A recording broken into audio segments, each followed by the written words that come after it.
Hello, everyone. Welcome back to the Functional Spirituality Podcast. Today, I'm having a conversation with Anaid and Priya. So, you for sure know Anaid from the podcast. She's got a lot of meditations, and we also recorded some episodes last year about ritual, self-care, aromatherapy. She's a herbalist that works at Spanda as well, and also you'll see her name on a lot of our emails as well as she contributes to the newsletter. And then Priya, who is one of our teachers at Spanda and also has participated in a lot of different functional spirituality offerings. She's also the cover manager at Spanda. And Priya also offered a question that I answered in the last podcast episode about Kundalini.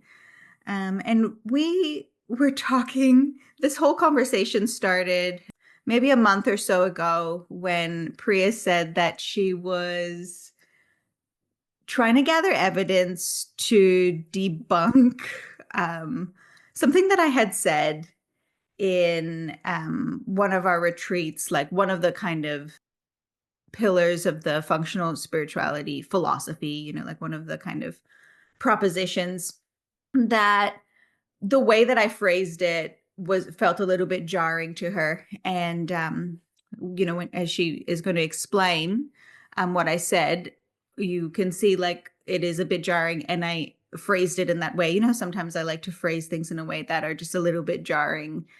Um, Triggering.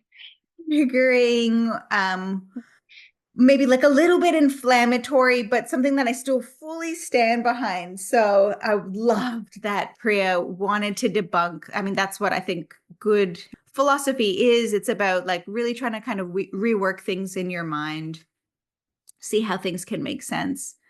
So, Priya, do you want to start by just sharing the comment that I made?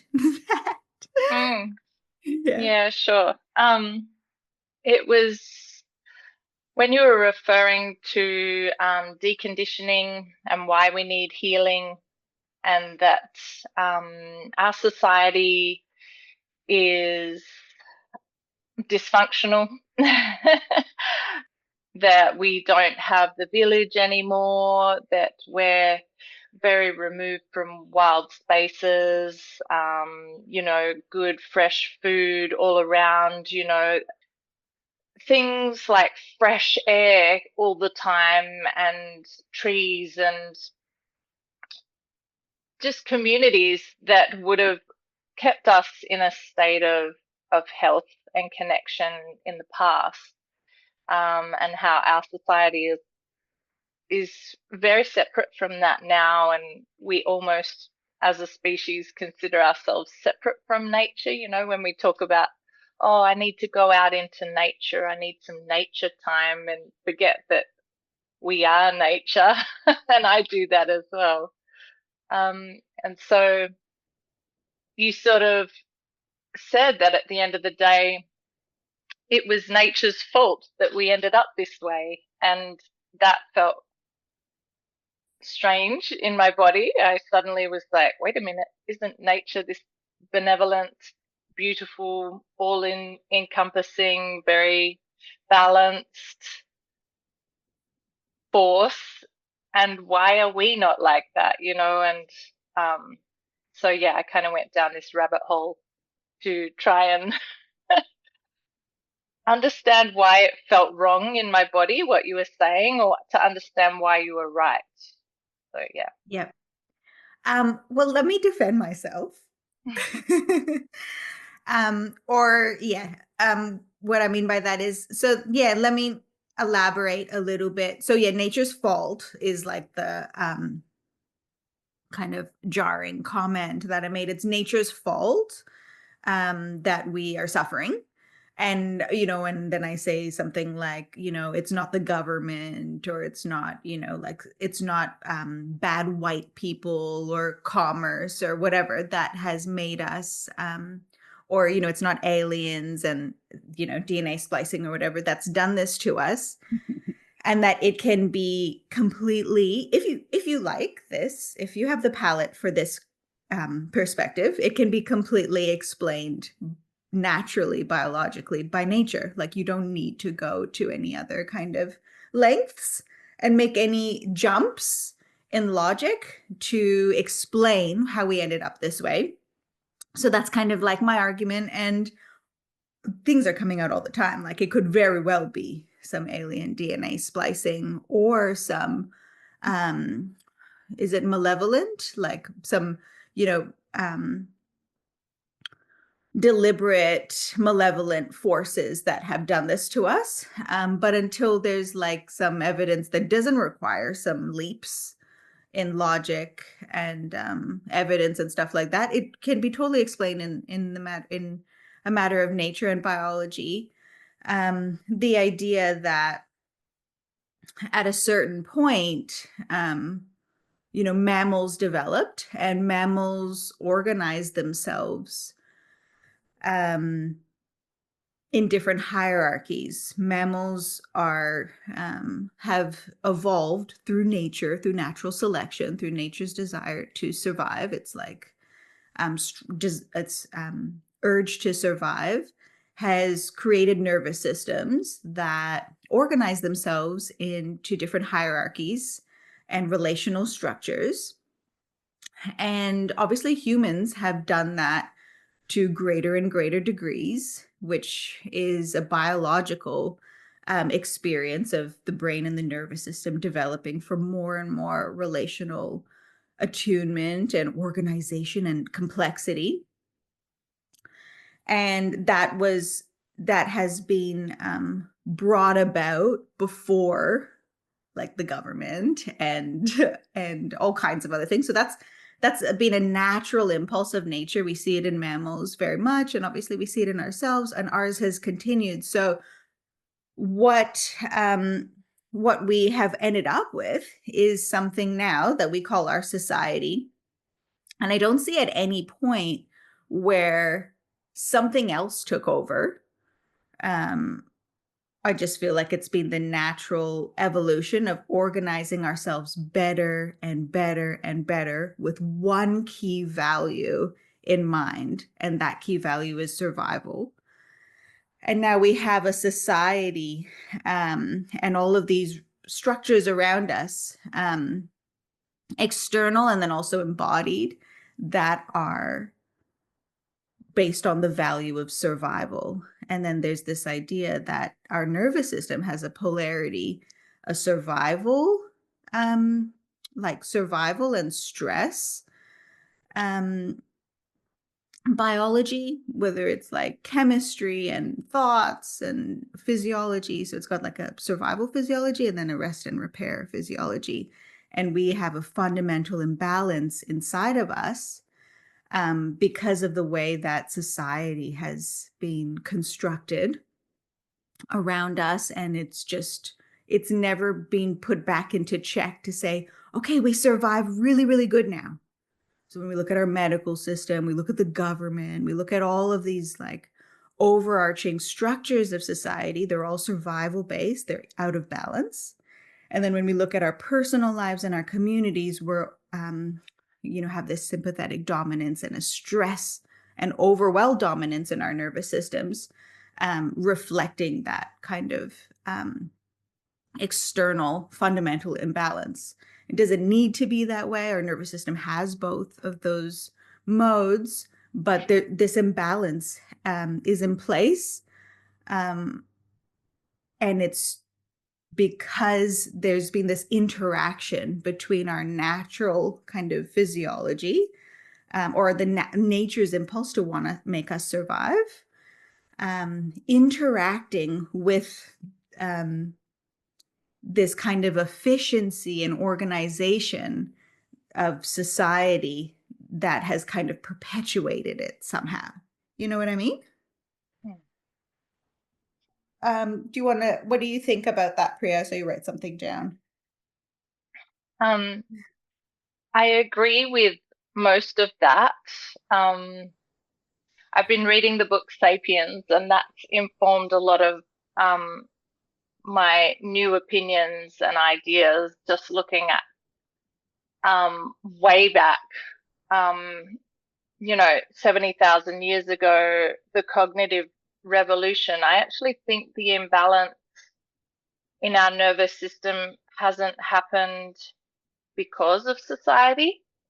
I think it's actually been there since like way back. We like to believe that tribes, and the earlier inhabitants of the land, that they had a beautiful synergy with nature.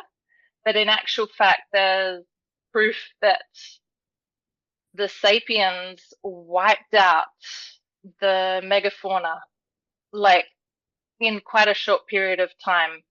And they wiped out all the other species of humans as well. Like it seems to me that this kind of fear-based, anxious-based domination, this kind of thing that's within us as Homo sapiens, I believe is what happened, was in us from like 70,000 years ago, at the time of around about the cognitive revolution, when something happened in our DNA and nobody knows why, because we don't have the proof. It's, we can't dig that up. We don't have records. Um, it could have been, the aliens. It could have been psychedelics. Yeah. It could have been a mutation. Anything, could have caused this. But we started to create myth, and to be able to, and this is something that they have discovered through statues and that kind of thing, that we were able to imagine things that we'd never seen before. So create myth and stories and belief systems and religions, and that enabled us to gather many, many people, more than what would normally be possible. And I believe that gave us the upper hand, as well as fire. Fire was a player in that, being able to burn masses of area. And I just think that this happened too fast. So if you look at the evolution of any other species, or if you look at the top of the food chain, like lions and sharks or whatever, they've evolved over millions of years. And so the ecosystem has adjusted to that as well, learnt to run faster or become afraid of those. They learn that this mammal is dangerous or whatever. And humans jumped so fast, which has been proven. We jumped so fast. We evolved so fast. It was almost definitely too fast for the surrounding ecosystem to adjust to. And we just wiped out. We literally changed the face of the earth way back before agriculture. And I think it was actually too fast for us as well. So we still have, and this is what's talked about in the Sapiens book, we still have this hunter-gatherer mindset, this hunter-gatherer nervous system, where we were kind of the middleman. We still had to be careful, we weren't at the top yet. And we still kind of have that intrinsically in us. So that innate fear and anxiousness, when you're at the top, I think makes you deadly and cruel. That makes so much sense. I'm just hung up on one of the first things you said, which is just, that human beings, something is different about us, that we have the desire to dominate, which is just anything biological. Weeds, trees, lions, they all have the desire to dominate. So I'm just like, what makes humans different? Why? It seems natural. Definitely think it's an eye-opening perspective about the middleman. Yeah. I agree with what you were saying, Priya, about the fact that we are connected to that fear-based state, and we've been doing so for so long. But I think back in the day, there was also that connection with your tribe and with community more than nowadays. There's more isolation. And I think that was also, I imagine, or I think it comes from our nervous system's need to regulate, co-regulate, and heal in groups.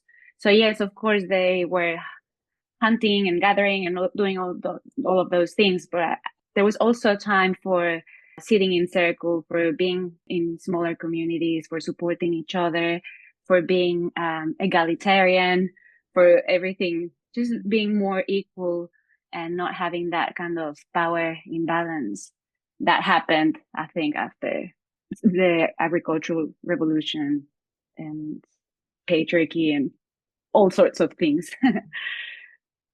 Yeah, I think that's so key. It's such a key piece of why we're so out of balance now.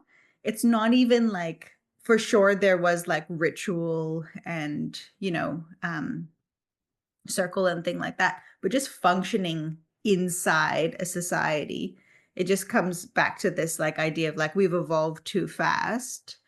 Mm-hmm. We Our biology, like you said, Priya, it's actually a disservice to us that we've been able to change the environment around us so much.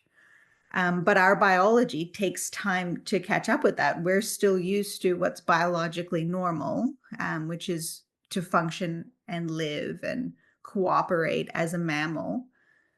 And if we're not doing those things, it's perpetuating the stress. It's just perpetuating that same issue, which is that we have too much of our stress and survival physiology being perpetuated and embodied, and not enough of the kind of like the rest and connect and collaborate physiology that comes from when we're not trying to survive and not living from fear.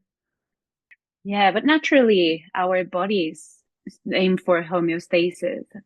So I believe that naturally, our body has that capacity to, yes, go into fear or fight or flight, but also to return to that safe state in the nervous system. So I think deep within, we have that capacity, and we have had that capacity as humanity.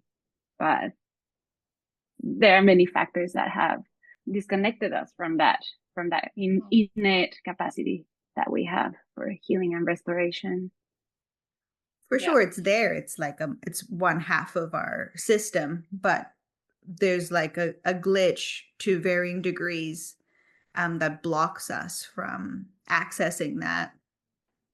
Our nervous system not having a habitual pathway back to that means like you can see, if you just, I always just think about animals, and you just see like an animal kind of like, I've just got this image of an animal like running around in a circle, like glitching out. There's something wrong with its nervous system. I think it's really dangerous to have the idea that nature is perfect.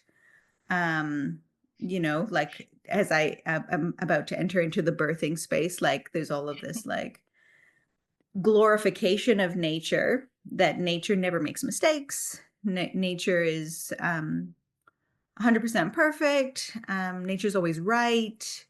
But nature is super chaotic, super complex, trial and error, all kinds of mutations that, have all kinds of positive and negative consequences for those who are involved with it. And I think that this glitch is like, obviously dominant. Like you were saying, Priya, like the culture is like sick. It's obviously there's something dysfunctional wrong with it. But I think it can just be explained with the fact that we have been living in stress and overwhelm, and then organized a society on those values of stress and overwhelm because it served that purpose of survival. If you can stay in fear, you have an increased chance of survival. just not wellness, and just not connection, and just not wholeness, and just not anything good. The things that we want now that we can survive really, really good. I do believe nature is perfect.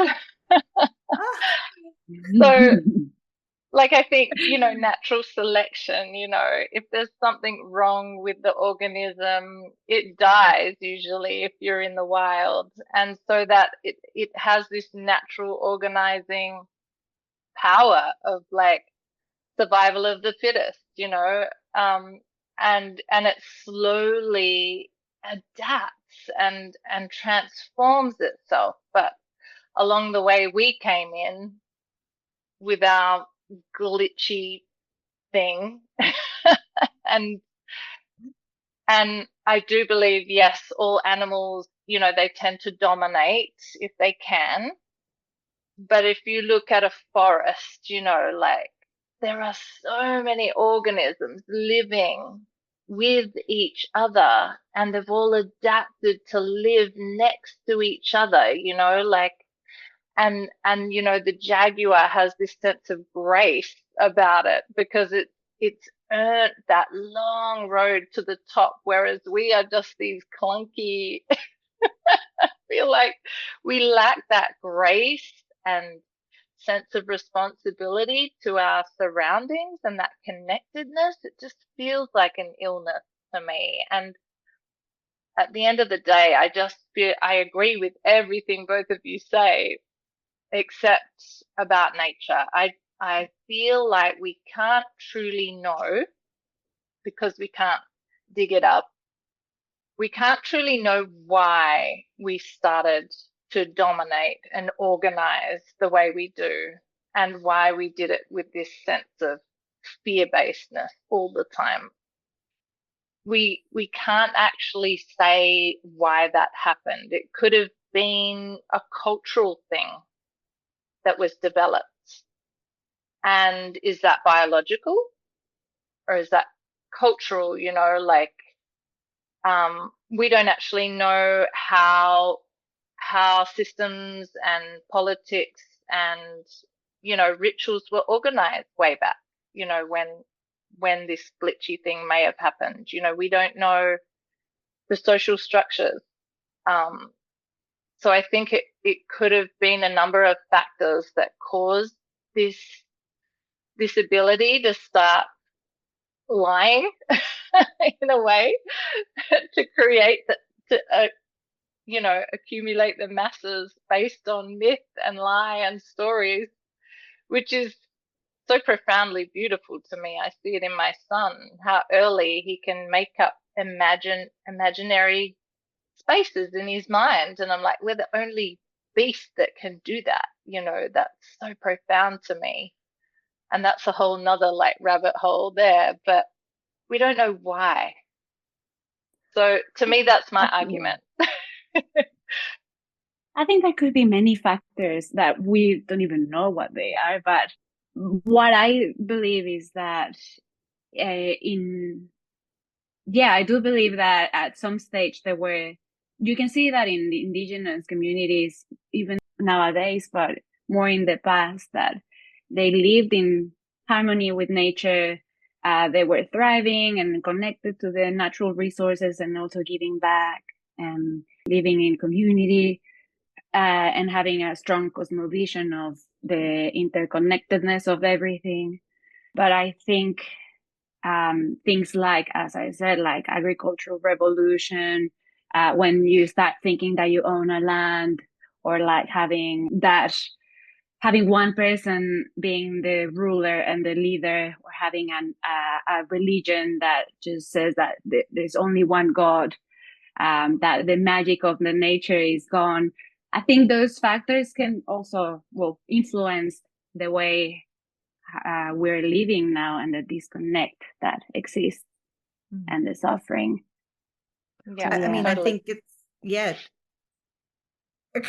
so I'm just like, we're not going to agree in this conversation. I think it's impossible.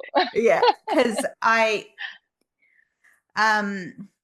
but I think we could definitely see what the other one is saying. Because so what I don't agree with from you, Priya, is that there is a mystery around when that shift was. Because all I'm hearing from you and Anaid is reasons. All that all converge to the same thing. So being able to imagine, creating a leader, having fear, and wanting to dominate, like all of these factors are biological experiences. There's this lion documentary that I just watch on repeat with Jasmine if she wants to watch something. So it's just like watching this natural tendency that our nervous system has evolved. It has given us a survival advantage. We've evolved to dominate more. The more, like, you could be this ultimate, king of the jungle, but it's started to get organized, and perpetuated through society. And that's where I think it's the mix of society and its external organization that feeds back generation after generation than just one super lion that's just totally dominated and then dies. He doesn't, with his lack of language, myth, ability to imagine, ability to be charismatic, he's not able to pass on and organize that. And it's just created this exponential growth. But I just want to, like, maybe if I could convince you, Priya, Yeah. it might be where I see a little gap with this idea. You said, no, I don't. I believe nature is perfect. And then you spoke about nature on a more like meta or absolute level. And then you also spoke about it in a more individualistic level, because you said if something is wrong with an organism, nature will balance it out. And that's where nature is imperfect because things can go wrong. If we're thinking on a relative small scale, we zoom in and that weed is missing some genes, or it's not in the right place. There's a problem it's imperfect on an individual level, and imperfect based on some kind of relative definition or what we want to see from that. So what we want to see from humans, we might say it's perfect because it's completely following a particular evolution of nature, or we might say it's imperfect based on particular things that we're judging it against. And then as a whole, I'm totally happy to have a non-dual spiritual meta perspective and say it's completely perfect. And that's held within the philosophy, is that things are absolutely following without perfect as in completely logically coherent. It all makes sense. And then on a smaller scale, based on what I want to see and what I'm judging and what I think is based on the functions that I want to see, I have, perspectives of what's imperfect about it. So nature is both, right? Like in some way. I feel like there's always reasons why there's an imperfection. I feel like you can trace it back to something causing that, like in specific organisms, if there's something not quite right, there's maybe there was not enough water in that system, or I don't know how to even explain that, but I feel like there's always, like, even agriculture, yes, that perpetuated this imbalance, but I think there was a reason why we started doing that in the first place. And I feel like the imbalance happened way back.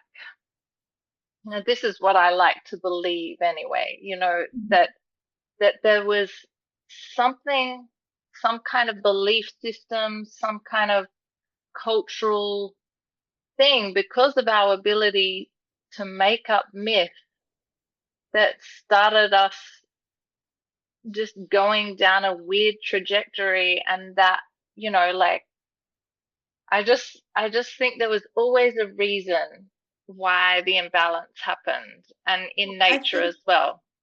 I mean, like, just to kind of like, just to, I guess, repeat my point, it's like there's always been a drive for domination and survival, the Yeah. ability to create myth and to organize ourselves in ways that increase our chances of survival. Well, that wasn't always there. That So that the happened ability to create myth is what you think is the change yeah, in. yeah. I And how those myths can affect or create this.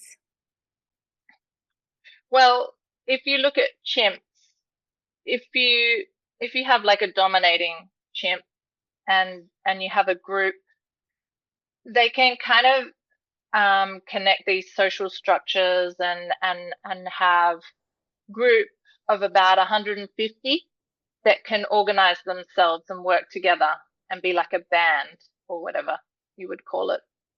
But once you get above that, it's almost impossible to organize more than 150 beings to do one thing, which is power in numbers. But with the arrival of language and myth, we were able to accumulate the masses on a non-personal level. People who had never met each other believed the same thing as the masses, and this FOMO dynamic that I see in our society now, like the mob mentality. If something is popular, everyone just like amasses to it. They believe in it because everybody else does. So, oh, we don't want to miss out. We don't, I think in our psyche way back, if we were left out, we would die. Like we wouldn't get the food or, the Yeah, we resources. depend on being social for our survival. Yeah, We depend on totally, the groups. totally. So I think once we were able to create stories and myths and the power of belief in a mass, like thousands of humans, they're unstoppable, and dominating, you know. I don't see that as a leap, though. I don't see that like how were those 150 chimps able to organize themselves? That's also some kind of leap above plants, right? Like, and then the way that, so like language and being able to imagine things, like being able to imagine things is existing in other mammals in like a more rudimentary form. Let me come back to this lion documentary, right? I was watching it the other day, and it's like, it's this lion, it's about these like all these lion kids, it's tough out in the Sahara. And the brothers, there's like tension building between all the brothers and then the sisters they've gone off on their own. And then one night, one of the brothers is a dick and eats one of the sisters. And then they separate and the sisters go away and the boys go away. And at that moment, I was like, whoa, how did they know? All right, the girls have to split off and the girls think that it's no longer safe here. Like, that's pretty sophisticated. That's not an in the moment reaction. That's not just a genetic, rote, biological conditioning. That's an adaptive way of thinking. Like, girls, we're no longer safe here. And the tensions have been building. It's culminated in this. I thought, wow, that's really sophisticated. So, but that there's an imagination there. What's my future going to be like if I stay? It's quite sophisticated. Like, these things have been developing. I don't see a big leap in like, oh, something has spliced us to make us now fear-based, dominant. Like, why did that lion? And it's not even, who knows what that lion's intention was? Was it purely food? Was it his built-up frustration? His lack of capacity to restrain himself in that moment from expressing frustration or from satisfying hunger? Or has she been pissing him off this whole time? was he trying to bang her and he didn't like how she was responding, and these emotions have been building up, but they're obviously super emotive, and they're not even the most emotional and sophisticated mammals that we know, like, cows and stuff, with the way they organize themselves with friendship and things like that. Like, these kinds of organizational principles are fully there. And then we've got, like you said, meat and fire, and like our brain is expanding, and then myth is expanding, and then the ability to buy into belief systems of a community and a tribe, and all about belonging, all about survival, all about social dynamics. Like, I'm not seeing a leap anywhere that. I think this has happened over like years and years and years, even though in a geological point of view, it happened very quickly. I still think that it was a gradual thing. It wasn't something that, boom, created that big change. Well, that's my belief, that it was gradual, still gradual. And yeah, we're still talking about long periods of time in our sense. I mean, I would say, rather than gradual, I'd probably just say natural, because like it is still fast, and I just want to just stab that in there and just say it's still natural. The thing is, I agree with everything that both of you are saying. I still think there is a little factor there that we can't possibly know, because we're all just hypothesizing, right? We weren't there. And that's why I just am on the side of nature. Just like, I want to believe that nature is perfect. I want to also believe, do believe in that. Like we're on the side of nature as well. Yeah. yeah. Go on. Yeah. And this idea that, maybe we're supposed to make all these stupid mistakes to grow in consciousness. Maybe this is perfection in a weird kind of glitchy way that eventually reorganizes itself, wipes out a whole heap of this stuff, and probably humans, and eventually comes back to this maybe super consciousness, and with the ones that are left, who knows? But I like to believe that eventually everything is going to be okay. I like that as well. I think, Yeah. I mean, I used to have a more metaphysical perspective about like where what's happening to humanity is kind of sandwiched between something happening above us, some intelligence happening above us, and maybe nature happening below us, and we're just in the middle. And I don't take that perspective anymore, I guess because I've seen enough evidence for what's happening, like not needing and not having a complete enough metaphysic after, so long of trying to be like, it could just be anything up there. And that all just kind of being fragmented, kind of, there wasn't a cohesive metaphysics. Otherwise, go to religion, and like it's all fragmented. It doesn't actually, it's just raining down metaphysical like sparkles on us that I don't feel like I need to borrow anymore, because I feel like there's no gap in that kind of I'm just feeling like, oh wow, I'm really pushing my own overconfidence in this things. But like I was saying to you before, Priya, was like when you were like, oh, I was trying to debunk, and I was like, oh, I just read another study that even more confirmed my philosophy. Yeah. And it was that book about dopamine. Maybe we can put it in the show notes, Anaid, if I remember what it was. But yeah, great book. Friend Dave recommended it. And it was just talking again about the physiology of it's an on and off. There's a yes and a no. There's a polarity inside of our nervous system. One is driven by predominantly by dopamine, and the other one by like a whole other like here and now circuitry. And the dopamine circuitry kicks in with the desire of wanting more, wanting improvement, wanting change, which we also experience as like wanting excitement and pleasure and things like that.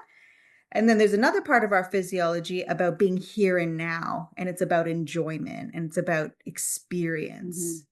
And we've got this two parts, and then lots of studies and anthropological kind of understandings about which people had more of this dopamine circuitry. They were the ones that went to explore. They were a lot of white people, and all those kinds of things. Like what, where is their imbalance? You can just go and like test who's got bigger areas of the brain for these different things.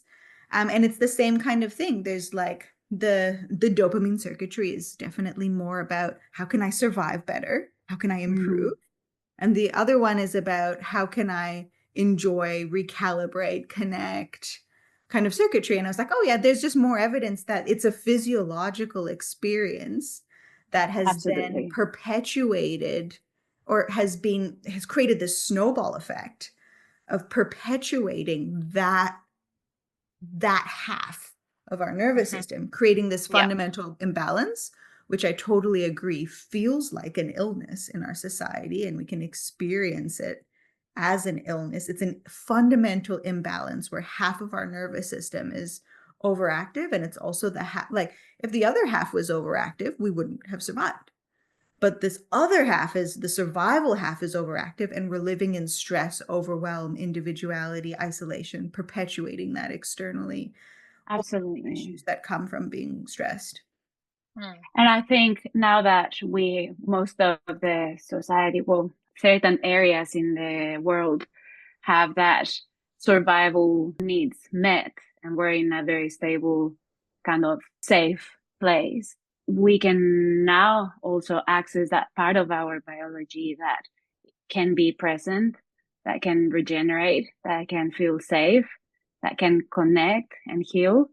And I think maybe that's also part of the evolution, that we're now rewiring our system into connecting to that other part of our nervous system that can feel safe, can connect, can feel present. So maybe we're in this transition. Yeah, such important work. I love what you said, Priya, that it's really dangerous when we've evolved. We're still living in this, I've got to survive, I've got to dominate. I don't have the speed, the claws, the teeth. We've got that looking over our shoulder survival urge, but we're at the top, and how dangerous that is. I think that just sums it up. Isn't that the answer? Like, yeah. And that's a biological experience. Like that's how we've developed. But what I think for me, the missing piece is this really unique way. And I am open to zooming in on that line and saying, okay, maybe I don't know something about that convergence between the natural biology of mammals to want to dominate, survive, and blah, blah, blah, and the way that society has been able, how it has come together with society to reinforce it. Is there something else behind society and the way that we organize ourselves that was not of our own biology and of some other cause? There could be something not of our own biology, whether it's mushrooms or aliens or whatever. But it seems like I don't need a leap in there. I can say it is, but yeah, if we zoom in on that line that then clicked in this reinforcing snowball effect. But I don't feel like I need it, but I'm open. I believe that there could be something in there for sure. Yeah. And I guess that's what I'm attaching to. But at the same time, I've also gone down the line of thinking that actually, even if it was a cultural thing that started to happen, you know, belief systems, social structures, even if it was based on those things, that created this shift, at the end of the day, it's still nature because it's still coming from nature. And even if it was mushrooms, it's still nature. And even if it's aliens, aren't they considered nature too? So then I went down that road and I was like, oh, she's right. Yeah, but that's not what our argument, although I would love to take that, our argument still stands that I'm more saying not on It's like more a fun. super meta, not on a super meta, everything is nature level, but more Yeah. just like it's a natural physiological, or it can be explained in terms of no mystery, no X piece, and just a it's just an evolutionary happening. Yeah. Yeah, because I can blame it. I was thinking, well, what could be as well? Well, capitalism, all of the industrial and agricultural revolutions, all those things. But at the end of the day, all of those factors evolved from nature as well, from that drive for survival. So it still tracks it back to nature for sure. Yeah. Yeah. And maybe I just had this cool thought that, maybe through our innate fear of death, we are driven to explore our ultimate death. And that's what's like kind of driving us in this like suicidal trajectory. Because ultimately, to understand our life, we need to face our ultimate death, which is nature. So Yeah. you might be right. Yeah. It's possible. There's many other there's just so many factors. I think with all of those factors, I just feel like that's enough. I don't need to borrow anything from above. Especially when there is so much metaphysics of what's above, every religion, all the new age, like so much stuff saying this is what's coming from above. And none of them having any kind of unique proposition. They're all just kind of like saying the same thing, but with their, different pieces from above. And I just don't feel like I need to borrow anything. If that makes sense.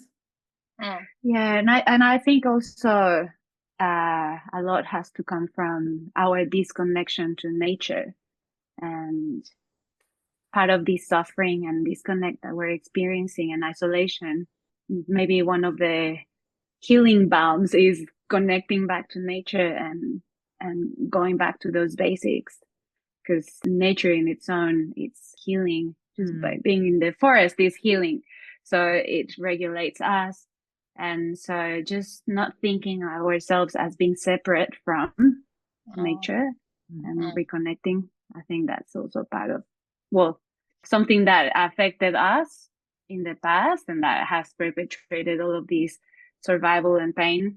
But also now that we have all of the basic needs met, we can now interact and connect with nature in a more deep way for our survival and for our future generations. Because the way we're going right now, it's just not harmonious to be still have that idea that we own land and that we take from nature.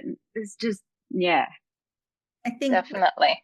I think when the key word that I pulled out from that, Anaid, was like, because it helps us regulate. I think that's what it ultimately is. It's like there's a dysregulation. We're in a stress physiology. We can come out of that. We can come back to balance. That stress physiology got perpetuated and embedded and exaggerated for a particular reason. That reason's been satisfied. We can now like kind of balance ourselves by regulating fundamentally inside. Yeah. And do silent retreats and come back to our own nature. Be in nature.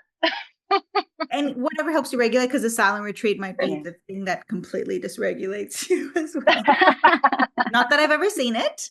I love that you say that, though. That is beautiful. Yeah. I mean, well, if the key is, because for me, the key wouldn't necessarily be nature and be what is going to regulate me, because that's what I'm considering to be the fundamental imbalance and issue, is that my nervous system is unhealthy, which of course nature is going to support, like it's, but for some people they can't go outside, right? They're not ready for that or whatever. Yeah. Amazing. Anyone want to make any final comments? Oh, I feel No, good. complete. Such a Yeah, nice same. combo. Some really good, interesting points.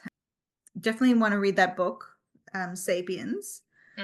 Well, thank you so much, ladies, for taking the time for our conversation. Thanks, everyone, for listening. Very happy to hear your feedback and thoughts on the podcast, as always. And we'll chat with you soon. Thank you for tuning in to the Functional Spirituality Podcast.